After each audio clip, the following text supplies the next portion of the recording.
Welcome back to Alex's Super Duper Readers. That's you guys. All right, we are doing, as the title down below says, the Twits, chapter 13, 14, 15, 13, 14, 15, 3 chapters. Always 3 chapters because I created the workbook. 3 chapter, 3 chapter, 3 chapter. Just makes it easier. And I like the number 3. It's a lucky number. Okay, so Mr. Twit gets a horrid shock. Let's recap. Remember last chapter? They went ballooning. Who went ballooning? Mrs. Twit went ballooning. Why? Why'd she go ballooning? Because she thought she had the shrinks. Right. She thought she had the shrinks because, yeah, Mr. Twit played a horrid trick on her. What was the trick? He made her seat. Oh, look at this. Can I do it with my seat? Oh, no, I'm shrinking. My seat. Oh, no, I'm growing. Okay, so he was goofing around with her seat, goofing around with her walking stick. She thinks she has the shrinks. So he says, I got the cure for the shrinks. Let's go ballooning. What goes up comes down, except what goes up and never comes down. Brain teaser. All right, well, let's get into it. So Mr. Twit gets a horrid shock. Remember vocabulary words in 3, 2, 1.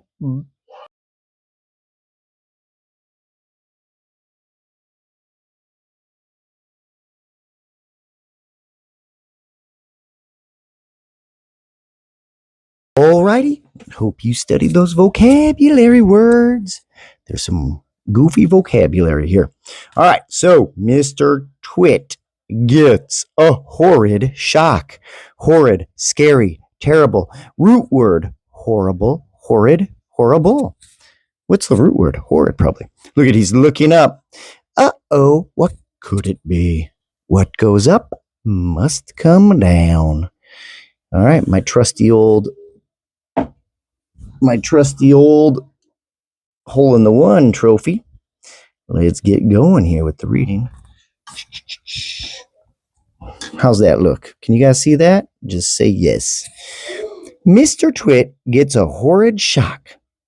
Mr. Twit, who thought he had seen his ugly wife for the last time, was sitting in the garden celebrating with a mug of beer. A glass of beer. Oh, here it is. Dropped it.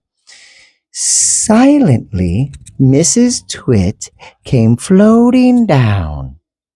When she was about the height of the house above Mr. Twit, she suddenly called out at the top of her voice, "Here I come, you grisly old grunion, you rotten old turnip, you filthy old frumpet."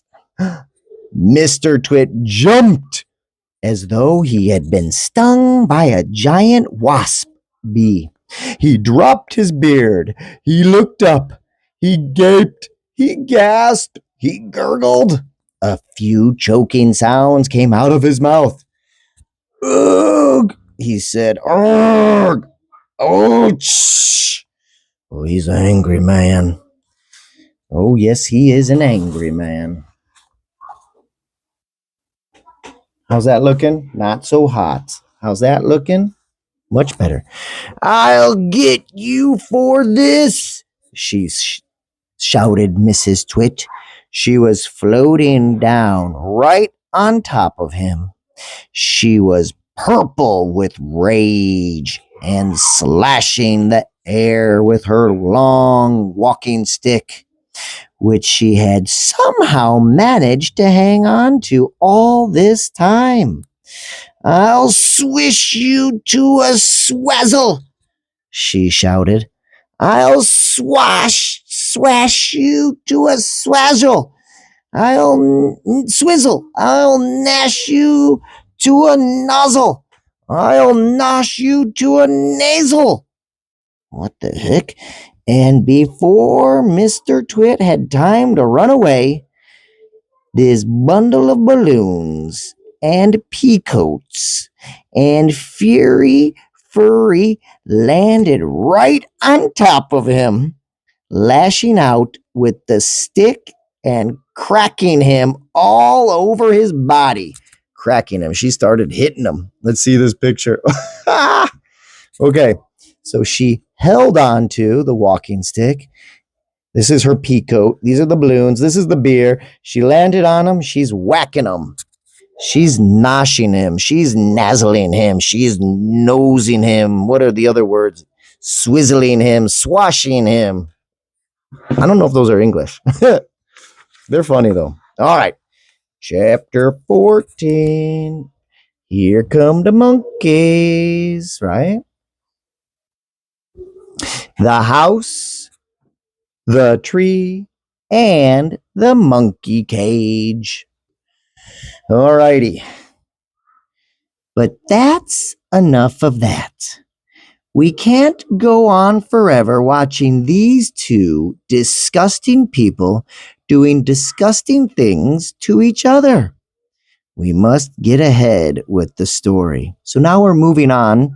They're not fighting each other. It gets boring, right? So move ahead. Here is a picture of Mr. and Mrs. Twits' house and garden. Some house. It looks like a prison where bad guys go. And not a window anywhere. Oh, terrible. Who wants windows? Mr. Twit had said when they were building it. Who wants every Tom, Dick, and Harry peeping in to see what you're doing?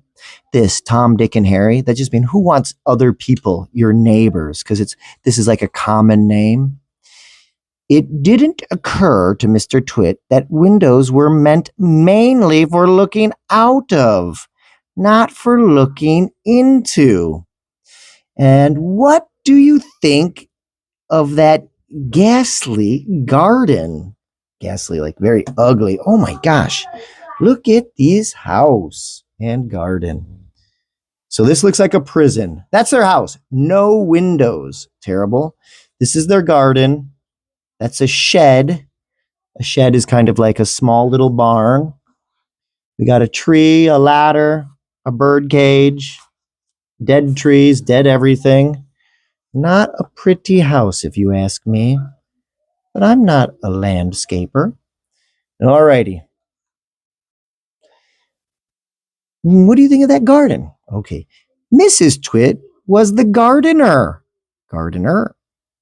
She was very good at growing thistles and stinging needles.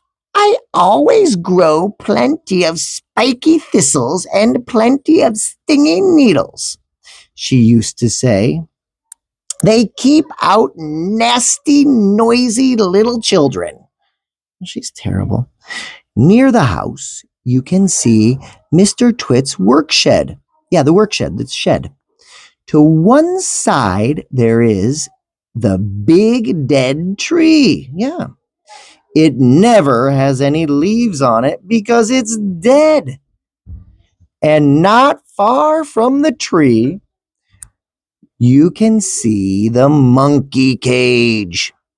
There are 4 monkeys in it. They belong to Mr. Twit. You will hear about them later. Aha. So that's not a bird cage. That's the monkey cage. Poor monkeys. 3 little monkeys jumping on the bed. One is Uju, one is Suhi, one is Una. Bump their head. Daddy came in. Okay. So now, look at this picture. The illustration. He's such a great drawer. Mr. Twit talking to a bird. Thistle tree. These are thistles, like thistles, thorns. Look at that. He's got a paintbrush. No, I think it's something different. I remember this. And we know because of the chapter name. Hug tight, sticky glue. Hug tight, stay tight. I like hug tight with your kids. Once a week on Wednesdays, the Twits had bird pie for supper. Gross. Mr. Twit caught the birds and Mrs. Twit cooked them. Mr. Twit was good at catching birds. On the day before Bird Pie Day, he would put the ladder up against the big dead tree and climb into the branches with a bucket of glue and a paintbrush. The glue he used was something called Hug Tight, and it was stickier than any other glue in the world. He would paint it along the tops of all the branches and then go away. Well, I wonder why it's a dead tree. You're painting glue on it, you silly. As the sun went down, birds would fly in from all around to roost for the night in the big dead tree. They didn't know, poor things, that the branches were all smeared with horrible Hug Tight.